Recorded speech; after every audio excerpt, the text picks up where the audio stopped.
SSC MTS का form या notification 1 महीने पहले निकल चुका था। वो जून में निकला था, 31 जुलाई उसकी लास्ट डेट है, आप सबको पता होगा। तो अब ये एग्जामिनेशन आना है, इसमें क्या क्या चीज़ें पूछी जाती हैं, तो पूरी स्ट्रेटजी के ऊपर वीडियो है। शॉर्ट में ज़्यादा समझाने की कोशिश रहेगी। अगर चैनल से नए जुड़े हैं तो आप सब्सक्राइब करिए, शेयर किए और इसको लाइक करिए वीडियो को। और टेलीग्राम ग्रुप से भी जुड़ना मत भूलना, क्योंकि उसमें डेली क्विजेज या कुछ इन्फॉर्मेशन या कुछ नोटिफिकेशंस, रिजल्ट्स उसमें पोस्ट करता रहता हूँ मैं। तो वीडियो को शुरू करते हैं, है ना। देखो, एमटीएस की अगर हम बात करें, मल्टीटास्किंग स्टाफ की, इसमें वैकेंसीज इन शॉर्ट बता रहा हूँ क्योंकि ये नोटिफिकेशन के ऊपर वीडियो नहीं है। 4887 एमटीएस की वैकेंसीज हैं और 3439 अप्रोक्सीमेशन में हवलदार की वैकेंसीज हैं, जो कि सीबीआईसी और CBN department, central board of indirect taxes and customs, और सीबीएन जो होता है सेंट्रल बोर्ड ऑफ नार्कोटिक्स होता है, ब्यूरो ऑफ नार्कोटिक्स होता है, सॉरी। तो इन सब में हवलदार की निकली है, जिसके लिए रिटर्न के साथ साथ एक फिजिकल टेस्ट भी होता है। फिजिकल टेस्ट में वो एक 1600 मीटर वॉक करने के लिए 15 मिनट देते हैं मेल्स को, ठीक है। और फीमेल्स का मुझे अभी स्किप हो रहा है, तो फीमेल्स का भी नोटिफिकेशन में मेंशन है। उसमें आई थिंक 1 या 2 किलोमीटर है और अच्छा खासा टाइम मिलता है उनको भी, ठीक है। तो अब शुरू करते हैं। सर, हमसे पूछा क्या क्या जाता है? हमसे पूछा इसमें जाता है, एक रिटन टेस्ट होता है सिंपल, उसमें मैथ्स आएगी, रीजनिंग आएगी। पहले सेक्शन में 2 सेक्शंस में टेस्ट डिवाइड होता है। दूसरे सेक्शन में आएगा आपका जीएस और इंग्लिश अवेयरनेस, ठीक है। अब आपको समझना है कि जो मैथ्स और रीजनिंग का सेक्शन है, इसके लिए सेक्शनल टाइम दिया जाएगा 45 मिनट का। अब सर, वो 45 मिनट के बाद ही दूसरा सेक्शन ओपन होगा। अब इस 45 मिनट में आपको ये 20-20 क्वेश्चन आएंगे मैथ्स और रीजनिंग के। अब 20 क्वेश्चन का मतलब 20 मार्क्स नहीं है, एक क्वेश्चन 3 नंबर का है, तो मतलब 60-60 नंबर के सेक्शन हो गए। सेक्शन पहले में 60-60 नंबर के मैथ्स और रीजनिंग का पार्ट हो गया, मतलब 120 नंबर का आएगा कुल मिला के।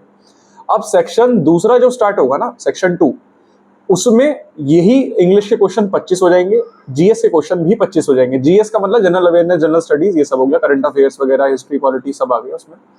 तो सर, उसमें अगर इंटू 3 कर दोगे, क्योंकि एक क्वेश्चन 3 नंबर का है, तो 75-75 150 नंबर का वो हो गया। अब बात आती है सर, नेगेटिव मार्किंग किस में है?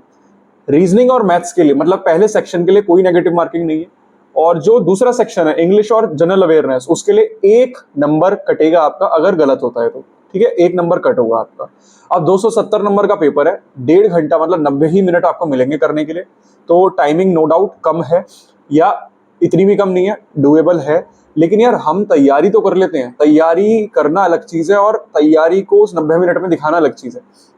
ऐसे बहुत लोग होंगे जिन बेचारों का सिलेक्शन नहीं हुआ, या ऐसे बहुत लोग होंगे जो किसी वजह से फेल हो गए, बट इसका मतलब बिल्कुल नहीं है उनके पास नॉलेज नहीं है। नॉलेज फुल है उनके पास, बस ये है क्या उस एग्जाम पॉइंट ऑफ टाइम में या उस टाइम पर हम उसको सर्व कर पा रहे हैं, या उसको हम अटेम्प्ट कर पा रहे हैं या नहीं कर पा रहे। वो आता है डेली प्रैक्टिस से, वो आता है सेक्शनल टेस्ट से, वो आता है प्रीवियस ईयर क्वेश्चन प्रैक्टिस से, वो आता है मॉक टेस्ट से। मैं आपको बार बार यही सजेशन दूंगा कि वो सिर्फ मॉक टेस्ट, सेक्शनल टेस्ट, वो किसी किताब से लगा लो, ऑनलाइन लगा लो इंटरफेस से, वो आपकी मर्जी है। वो टाइमिंग के साथ ही चीज इंप्रूव होगी। आप खुद पता है आपको, अगर आप रनिंग की भी प्रैक्टिस करते हो, आप कितनी ही रनिंग कर लो, अगर आप टाइमिंग में नहीं प्रैक्टिस कर रहे, तो ठीक है, कुछ एक्सेप्शनल केसेस हो सकते हैं जो पास कर दे फिजिकल, लेकिन फिर वो फिजिकल भी क्वालिफाई नहीं होगा। बेशक आप 5-5 किलोमीटर रोज दौड़ रहे हो, आपसे मांगा 1600 मीटर है मान लो 6.5 मिनट में, तो 630 मिनट्स में भी तब आएगा जब हम उसको टाइमिंग के हिसाब से सेट कर रहे हैं। सेम रिटर्न के साथ जाता है ना। तो हर बच्चा जानता है पढ़ना क्या है, लेकिन how to boost your score, how to improve your score, इसका तरीका बहुत कम लोग फॉलो करते हैं। और इसी वजह से इसमें आप देखोगे कि जब आप इसको मॉक टेस्ट में लगाओगे तो आप इतने मिनट में नहीं सॉल्व कर पा रहे, ऐसा भी होगा। या हो सकता है आप कर लें सॉल्व, आपके ऊपर है, तो बच्चे से बच्चा डिपेंड होता है। तो इसमें शॉर्ट में अगर मैथ्स की बात करते हैं, तो मैथ्स में जो सिलेबस आएगा ना, उस अर्थमेटिक भी अगर आप कर गए, और एडवांस से मेंसुरेशन और नंबर सिस्टम, ठीक है, इतना भी कर गए अगर आप, तो आप इसमें बहुत प्यार से 20 क्वेश्चंस में से, मैं मान के चल रहा हूं कि आपके 20 क्वेश्चंस में से कितने सही हो जाएंगे?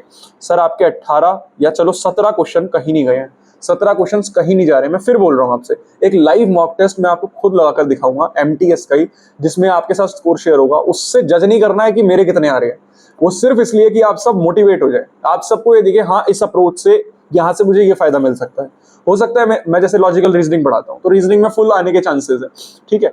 अब चांसेस इसलिए लगा रहा हूँ, गलतियां इंसानी गलतियां किसी से भी हो सकती हैं, तो वहां से क्या सीख सकते हो आप, है ना। मैं डिस्क्रिप्शन में लिंक भी दे दूंगा, जो मेरी एसएससी जीडी के लिए मैंने क्लास ली थी अनअकैडमी पे, वो सारी क्लासेस आप देखना। वो सारी क्लासेस देखोगे तो प्रीवियस ईयर ही सॉल्व करवाया है मैंने, तो कुछ शॉर्ट ट्रिक्स पता लगेंगे, है ना, ये सब चीजें।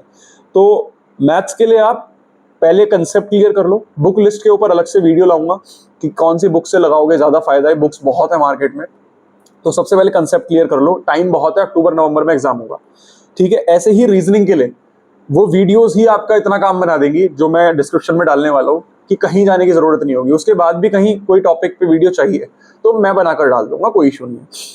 फिर आते हैं सर सेकंड सेक्शन की बात, जनरल अवेयरनेस। ये बहुत वास्ट है, लेकिन क्योंकि आपको पता है दिल्ली पुलिस कांस्टेबल में मेरा 24.5 या 25 स्कोर था 50 में से, जीएस में, कंप्यूटर में 10 में से 10 था, और इसी के साथ साथ सीपीओ में भाई उसमें तो कम ही आता है, आपको पता है, उसमें सिर्फ 20 था। लेकिन जीएस में ना ओवरऑल कम पढ़ के, सेलेक्टेड पढ़ के भी मैं 50% स्कोर ले आता हूँ। तो आप भी कैसे लाएंगे 50%? मतलब इसका 50% हो गया सर, 13 क्वेश्चन लगभग छिड़ जाने चाहिए। और 13 क्वेश्चन वो है जो मतलब नॉर्मल पढ़ते हो, पर नॉर्मल में भी अगर सटीक पढ़ते हो तो 13 क्वेश्चन। आप थोड़ी मेहनत इसमें लगाना प्लीज, है ना। जो भी रेलेवेंट टीचर्स हैं, जो भी चीजें हैं वो प्लीज देखना। और ये सारे टॉपिक्स कौन कौन से पढ़ने हैं या कौन कौन सी बुक लिस्ट होनी है, वो उसके लिए एक अलग से मैं वीडियो लाऊंगा। इस वीडियो में तो कवर अप नहीं हो पाएगा वो।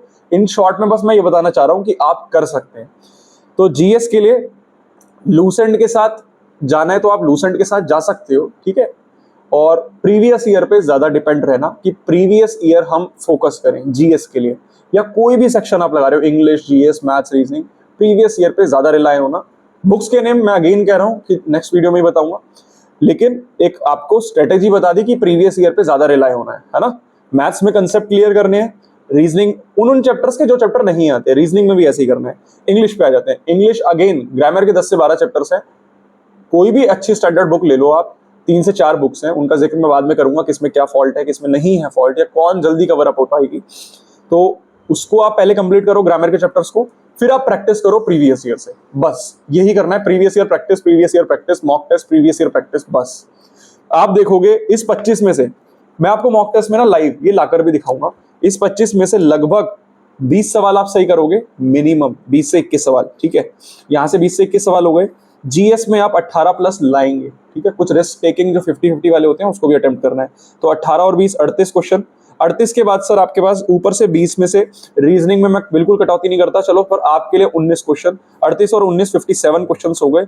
और फिर 20 में से अभी मैंने आपको बताया 17 क्वेश्चन कहीं नहीं गए, मतलब 74 क्वेश्चन हो गए। 74 क्वेश्चन का मतलब सीधा सीधा आपके पास हो गया 222 नंबर। 222 नंबर किस में से? 270 में से। तो 222 270 में से बेकार स्कोर नहीं है फिलहाल के लिए, ठीक है। कट ऑफ के ऊपर बात करेंगे कितनी जा सकती है कितनी नहीं, लेकिन अभी अपनी तैयारी को टारगेट रखो, 222 से नीचे स्कोर नहीं रखना है, 210 से प्लस प्लस चलना है। नॉर्मलाइजेशन भी इसमें होगा क्योंकि डिफरेंट शिफ्ट्स में होना है एग्जाम। अगर ये वीडियो इन्फॉर्मेटिव लगी है, अच्छी लगी है, तो इसको लाइक करो, शेयर करो, सब्सक्राइब करो।